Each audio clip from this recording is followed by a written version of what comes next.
Listen to this. You're not going to understand it, but listen anyway. That is the only known recording of the voice of the 19th century German Chancellor Otto von Bismarck. It was recorded by Thomas Edison's sound engineer Theo Wangemann on a trip to Germany for Edison in 1889.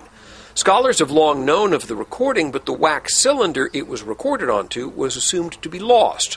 Only it wasn't. It was in this box, found in a cabinet next to the cot Edison kept in his New Jersey office for catnaps while he was working.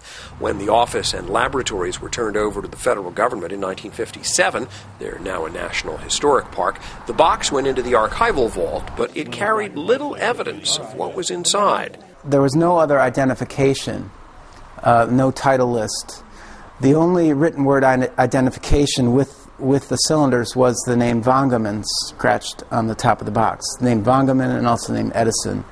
But there are 50,000 early recordings in the archive, and it wasn't until recently that anyone actually listened to the cylinder with Bismarck's voice on it, as well as one with the Field Marshal Helmut von Moltke. He was 89 when the cylinder was made. It's the only recording we have of anyone born in the 18th century. Well, I think it's really incredible with the von Moltke cylinder, where he outright says the phonograph allows a man to speak from the grave. That's kind of chilling.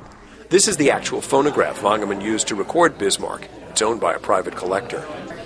The wax cylinder was placed on this mandible portion here, and in this position you would start recording. You'd have a tube connected to this and you would speak into the phonograph. When you finished, this would go all the way to the end. You would turn it off, flip the spectacle device 180 degrees, and then this would play back what you had just recorded. The Bismarck and von Moltke recordings are on the National Park Service's Edison website. If you have patience, headphones, and a working knowledge of German, you can just about make out the Chancellor giving advice to his son. Warren Levinson, Associated Press, West Orange, New Jersey.